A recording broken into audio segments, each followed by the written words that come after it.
What I've got today is Linux Hub Prime. Let me get out of OBS here. Linux Hub Prime. So I pulled up the terminal and did my little fast fetch. Check out my transparencies here. It is based off of Arch.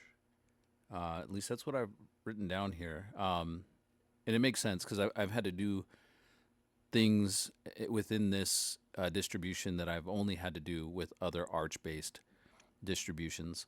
So what I wrote down about it here, I think I actually had to go to terminal and install XFCE. I've actually had it on this computer for a couple of days, but I was doing another project with some friends of mine, so I kind of set it aside for a while. So from what I can remember, I think I had to like actually install XFCE from terminal. And I did a lot of it with the help of AI. I know for some people that's cheating. I don't have any like friends or relatives that are like participating in this journey with me. I don't know anybody personally who's running Linux, and definitely not anybody who's doing what I'm doing and just kind of jumping from distribution to distribution, hopping, distro hopping.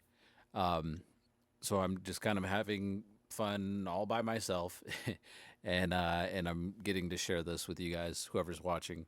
So so what I've got written down here in this, I just took off of DistroHub or DistroWatch. Sorry, distrowatch.com.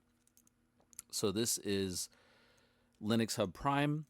For the version, I put down build ID rolling. I don't know if I got that off of here or what, but I think I can also go to let's see if we go to about XFCE, maybe that's where it said it.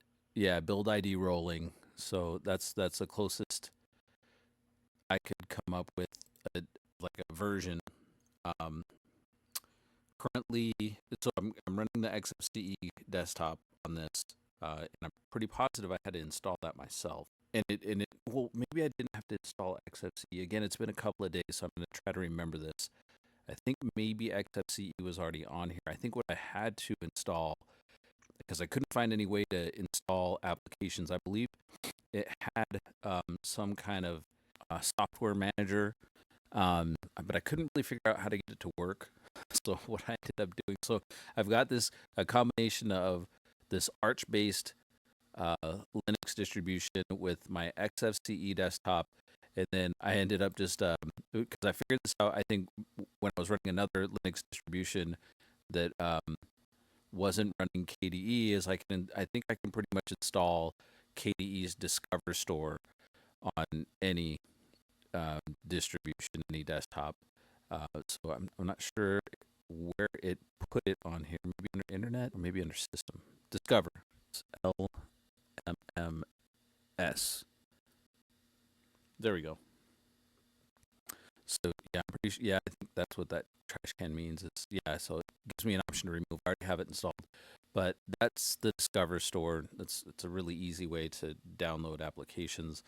Um, I think maybe I tested out another Arch distribution that had like Octopi on there, and I don't know.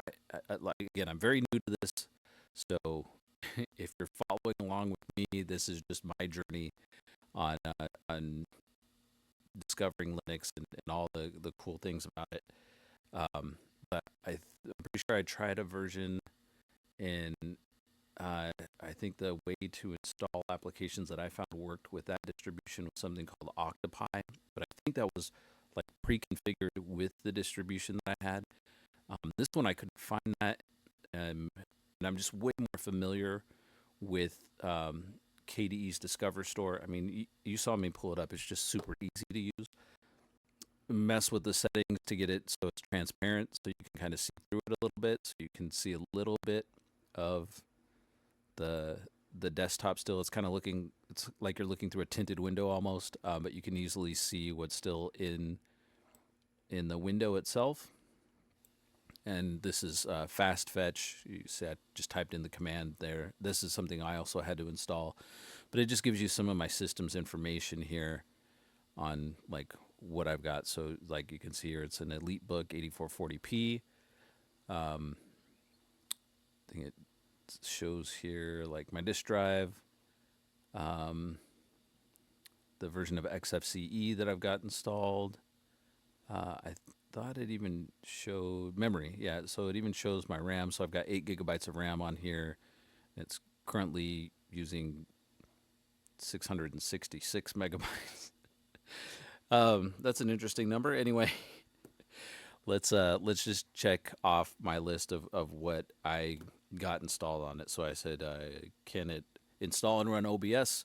Yes, obviously it can. That's what I'm using to record this. I can just pop in there real quick, and there I am. So yes, it can install and run OBS. I'm not going to attempt Steam on this. I don't think I'm going to attempt Steam on this computer at all, just because of the age of the computer. But I'm sure if you put it on a more capable machine, you wouldn't have a problem getting Steam to run.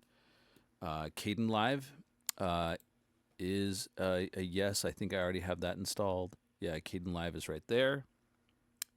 And then LMMS, which is the little music production software that you can install on pretty much any version of Linux.